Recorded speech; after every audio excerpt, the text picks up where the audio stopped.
گھر لٹانا جان دینا کوئی تجھ سے سیکھ جائے، جان عالم ہو فدا اے خاندان اہل بیت۔ الحمدللہ رب العالمین والصلاة والسلام علی سید المرسلین، اما بعد فاعوذ باللہ من الشیطان الرجیم، بسم اللہ الرحمن الرحیم۔ الصلاة والسلام علیکہ یا رسول اللہ وعلی آلکہ واصحابکہ یا حبیب اللہ۔ الصلاة والسلام علیکہ یا نبی اللہ وعلی آلکہ واصحابکہ یا نور اللہ۔ مدنی چینل کے ناظرین، مدنی چینل کا پروگرام ہے عظیم شہدائے اسلام۔ اس پروگرام میں ہم دین اسلام کی ان عظیم ہستیوں کا ذکر خیر کرتے ہیں، ان کی سیرت اور فضائل کو جاننے اور سمجھنے کی کوشش کرتے ہیں جنہوں نے راہ خدا میں اپنی جانوں کا نذرانہ پیش کیا۔ بالخصوص صحابہ کرام اور اہل بیت اطہار میں بھی کئی ایسے نفوس قدسیاں ہیں جن کو اللہ تعالیٰ نے اپنے محبوب علیہ السلام کے دین کی نصرت اور حمایت کرتے ہوئے اپنی راہ میں شہادت کا مرتبہ عطا فرمایا ہے۔ انہی میں سے ایک عظیم ہستی حضرت سیدنا مولا علی شیر خدا کرم اللہ تعالی وجہہ الاسنا کے بڑے بھائی حضرت سیدنا جعفر بن ابو طالب یعنی جعفر طیار رضی اللہ تعالی عنہ بھی ہیں۔ جی ہاں، یہ حضرت مولا علی رضی اللہ تعالی عنہ کے سگے بھائی ہیں، اور علماء نے ذکر کیا کہ مولا علی رضی اللہ تعالی عنہ اور حضرت جعفر طیار رضی اللہ تعالی عنہ میں تقریباً 10 سال کا فاصلہ ہے، یعنی کہ حضرت جعفر طیار رضی اللہ تعالی عنہ 10 سال بڑے ہیں، اور مولا علی رضی اللہ تعالی عنہ کی ولادت حضرت جعفر طیار رضی اللہ تعالی عنہ کی ولادت کے تقریباً 10 سال بعد ہوئی۔ حضرت جعفر رضی اللہ تعالی عنہ کے ویسے تو کئی القابات ہیں، لیکن ایک ٹائٹل، ایک لقب ایسا ہے جو آپ کے نام کا گویا کہ حصہ بن چکا ہے، اور جب بھی آپ رضی اللہ تعالیٰ عنہ کا ذکر خیر کیا جاتا ہے تو اس ٹائٹل کو آپ کے نام کے ساتھ ذکر کیا جاتا ہے۔ وہ ٹائٹل کیا ہے؟ طیار، اور طیار کا معنی ہوتا ہے اڑنے والا۔ اس کی وجہ کیا ہے؟ انشاءاللہ اس پروگرام کے اختتام پر اس روایت اور واقعے کو بھی ہم سنیں گے کہ آپ کو جعفر طیار کیوں کہا جاتا ہے۔ اسی طرح آپ رضی اللہ تعالیٰ عنہ کا ایک ٹائٹل ہے ذو الجناحین، یعنی 2 پروں والے۔ اس کی بھی ایک لاجک ہے، اس کی بھی ایک وجہ ہے، انشاءاللہ اس کو ہم بیان کریں گے۔ حضرت جعفر رضی اللہ تعالیٰ عنہ کے صاحبزادے کا نام عبداللہ ہے، تو اس مناسبت سے حضرت جعفر طیار رضی اللہ تعالیٰ عنہ کی کنیت ابو عبداللہ ہے۔ جب نبی کریم رؤوف الرحیم صلی اللہ تعالیٰ علیہ وآلہ وسلم نے اعلان نبوت فرمایا، اپنا نبی ہونا ظاہر کیا، تو ابتدائے اسلام میں جن خوش نصیبوں نے دین اسلام کو قبول کیا، نبی پاک علیہ السلام کا کلمہ پڑھا، آپ علیہ السلام کے دامن رحمت اور دامن شفقت سے جو خوش نصیب وابستہ ہوئے، جن کو قرآن مجید میں بھی اولین سابقین کے ٹائٹل اور خطاب سے یاد کیا گیا، تو حضرت جعفر طیار رضی اللہ تعالی عنہ کا شمار بھی انہی خوش نصیبوں میں ہوتا ہے۔ چنانچہ آپ رضی اللہ تعالی عنہ اولین سابقین صحابہ میں شمار ہوتے ہیں۔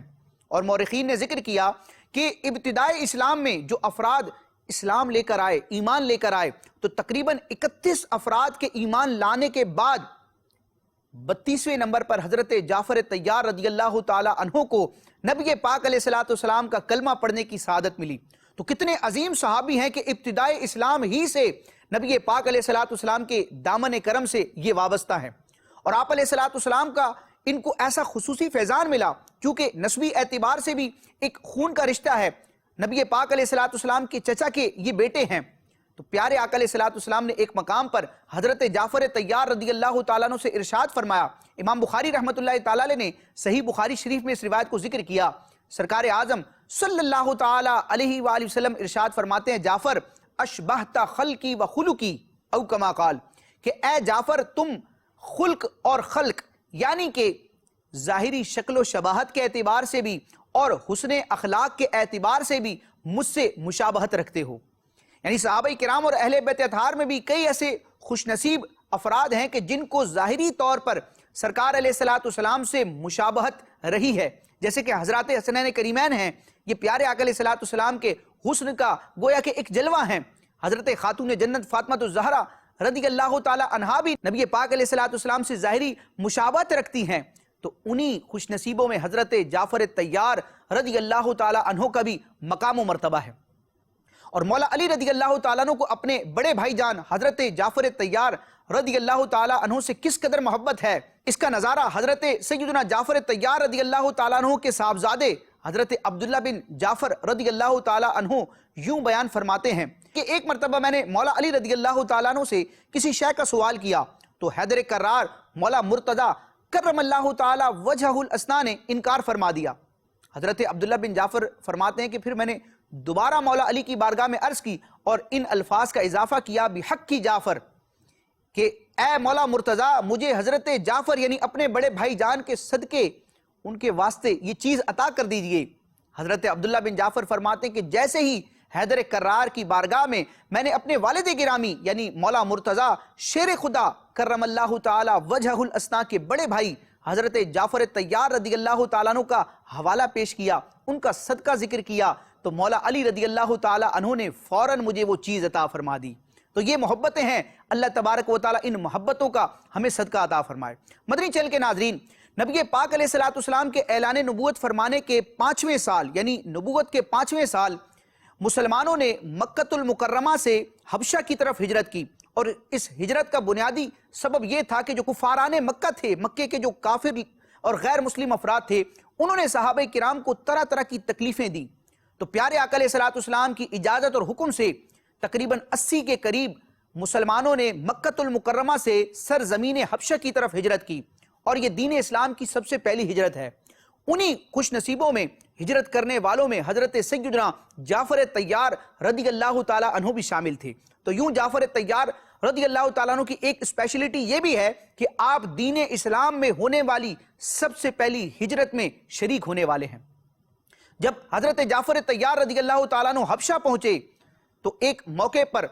حبشہ کا جو حاکم تھا جس کو نجاشی کہا جاتا تھا اور ان کا نام اصحمہ تھا، یعنی حبشہ کا جو بھی حاکم ہوتا تھا تو اس کا ایک ٹائٹل ہوتا تھا نجاشی۔ مختلف زمانوں میں اس منصب پر مختلف افراد رہے، سب کو ہی نجاشی کہا جاتا تھا کیونکہ یہ ٹائٹل کے طور پر استعمال کیا جاتا تھا۔ تو اس وقت جو حبشہ کے حاکم تھے جن کا اصل نام اصحمہ تھا، ان کے دربار میں حضرت جعفر طیار رضی اللہ تعالیٰ عنہ اپنے کچھ اصحاب کے ساتھ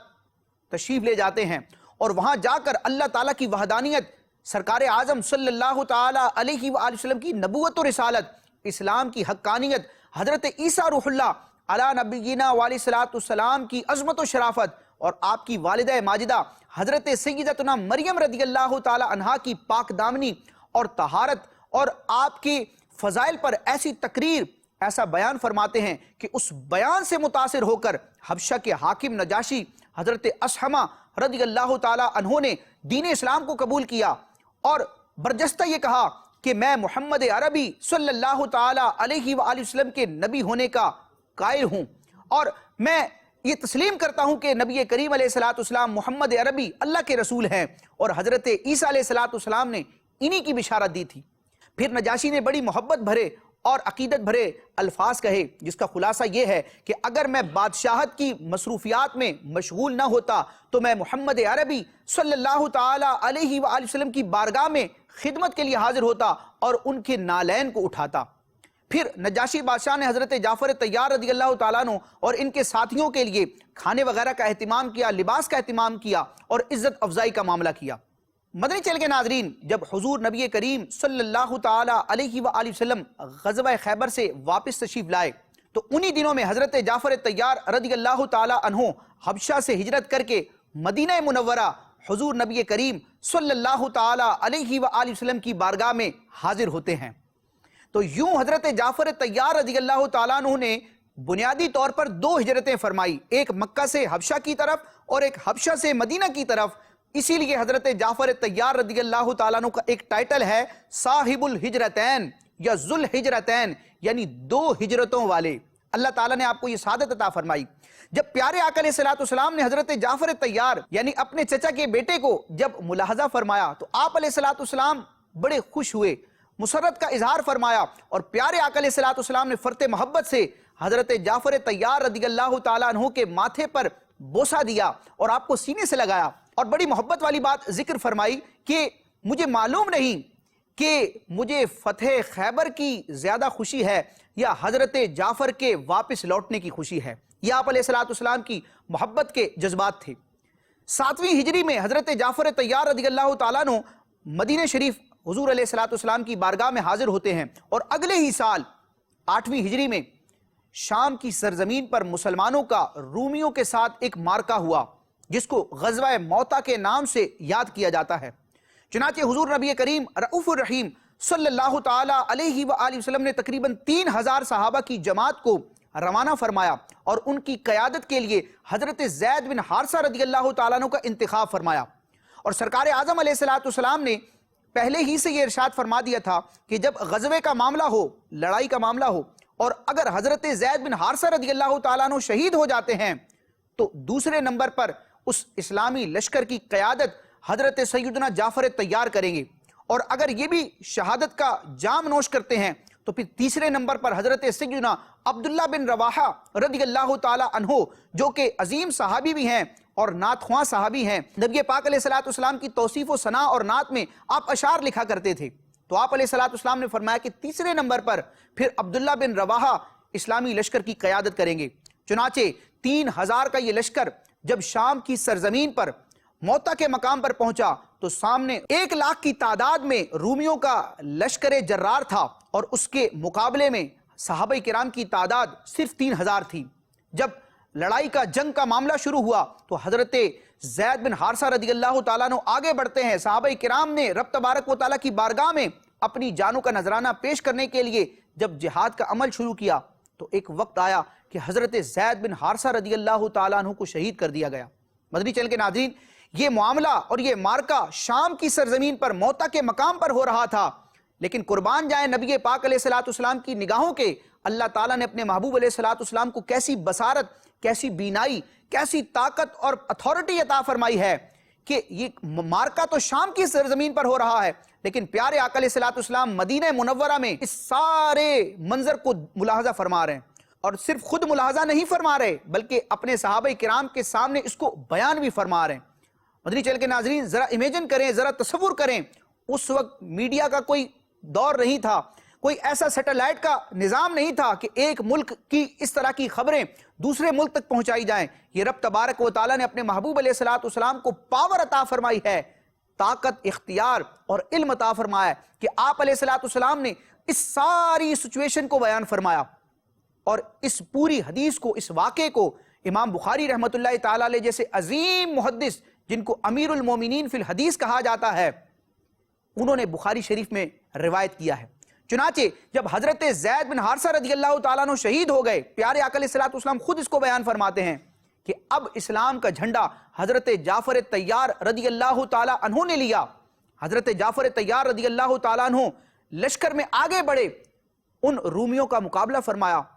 لیکن ایک وقت آیا کہ ایک رومی نے حضرت جعفر طیار رضی اللہ تعالیٰ عنہ کے بازو پر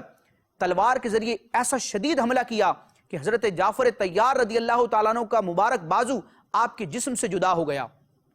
جب جسم سے بازو جدا ہوا تو حضرت جعفر طیار رضی اللہ تعالیٰ عنہ نے اس اسلامی جھنڈے کو، اس علم کو اپنے دوسرے ہاتھ میں لیا، لیکن اس ظالم نے حضرت جعفر طیار رضی اللہ تعالیٰ عنہ کے دوسرے ہاتھ پر بھی وار کیا، اور دوسرا ہاتھ بھی آپ کے جسم سے جدا ہو گیا۔ اب دونوں ہاتھ کٹ چکے ہیں، لیکن دین اسلام کی سربلندی کے لیے اور پرچم اسلام کو بلند رکھنے کے لیے حضرت جعفر طیار رضی اللہ تعالیٰ عنہ کی ہمت اور شجاعت کا معاملہ دیکھیے۔ راوی کہتے ہیں کہ پھر دونوں ہاتھ جو کٹ چکے تھے تو کٹے ہوئے بازوؤں کے ساتھ حضرت جعفر طیار رضی اللہ تعالیٰ عنہ نے اسلام کے جھنڈے کو بلند رکھا، اپنے سینے سے لگایا، اور رومیوں نے پے در پے وار کیے، حتیٰ کہ حضرت سیدنا جعفر طیار رضی اللہ تعالیٰ عنہ راہ خدا میں شہادت کا جام نوش کر گئے، اور آپ نے دنیا سے پردہ فرمایا۔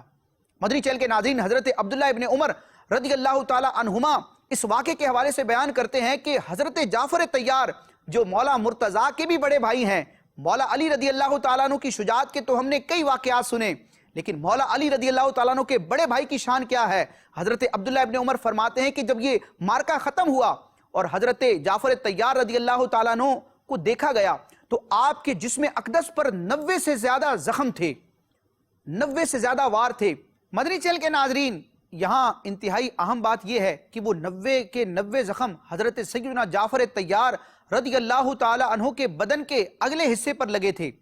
آپ کی پیٹھ پر کوئی زخم نہ تھا، اور یہ آپ کی شجاعت اور بہادری کی علامت ہے۔ اور یہ کیوں نہ ہو کہ حضرت جعفر طیار رضی اللہ تعالی عنہ پیارے آقا علیہ الصلوۃ والسلام سے نسبی قرابت رکھتے ہیں، شجاعت مصطفیٰ کا ان کو خصوصی فیضان عطا ہوا، اور جعفر طیار رضی اللہ تعالیٰ عنہ بھائی بھی کس کے ہیں؟ مولا علی شیر خدا مشکل کشا کرم اللہ تعالی وجہہ الاسنا کے یہ خاندان ہی شجاع اور بہادر افراد پر مشتمل ہے۔